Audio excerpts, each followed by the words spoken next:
Alors, les filles sont moins bonnes que les garçons en maths. Et oui, ça c'est encore une phrase qu'on entend partout. Et c'est totalement faux. Je suis Emmanuelle Larocque, je suis autrice du livre « Tu seras scientifique ma fille ». Je fais le format pause lecture pour MCE. Alors j'ai écrit ce livre parce que j'entendais bien trop souvent qu'il n'y avait rien à faire contre le fait que les filles n'allaient pas dans les sciences et les maths et que bien sûr on sait aujourd'hui pourquoi les filles ne font pas de maths et de sciences, qu'elles ont les mêmes capacités et les mêmes envies que les garçons, mais qu'on les en décourage. Donc il fallait donner des solutions aux parents et aux filles. Alors le livre, il a toute une partie un peu sociologique, explicative. C'est peut-être pas pour tout le monde, mais il y a des personnes qui se posent vraiment les questions du pourquoi. Donc j'avais envie de leur donner un petit peu de matière scientifique. Et ensuite, c'est très orienté solution, un peu à tous les âges, pour être sûr que on puisse accompagner une fille du très jeune à plus adulte. Et à la fin, j'ai tout un cahier de ressources où je suis allée rencontrer une soixantaine d'organisations, d'acteurs, pour leur demander concrètement qu'est-ce qu'ils peuvent proposer dans les foyers ou aux jeunes femmes. Et ça marche.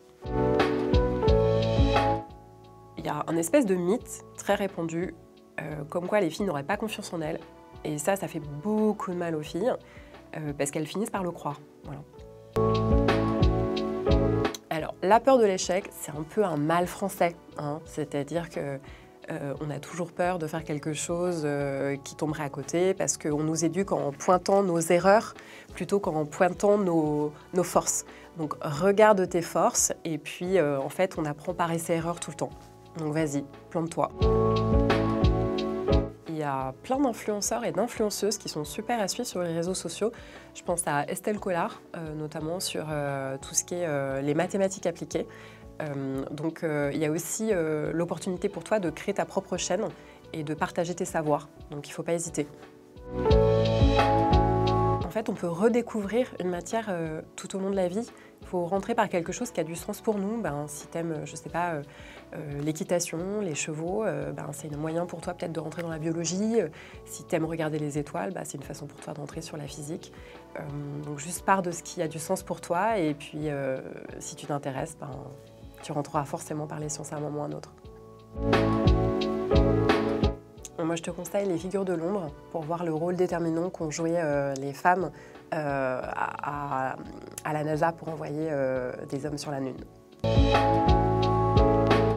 Filles, science, solutions. Donc des solutions concrètes pour toi, pour rentrer dans les sciences, découvrir plein de métiers qui peuvent t'intéresser et nourrir tes ambitions. Le livre peut vraiment aider les parents, à la fois pour les petites filles, mais aussi à l'adolescence, voire au choix de Parcoursup, pour faire les meilleurs choix et les meilleures options pour aider les filles à faire des sciences. Pose la question de pourquoi tu ne vois pas de femmes dans les écoles d'ingénieurs ou dans les métiers scientifiques. Si tu veux comprendre pourquoi et surtout si tu veux que ça change, je te conseille « Tu seras scientifique, ma fille » aux éditions Vuibert.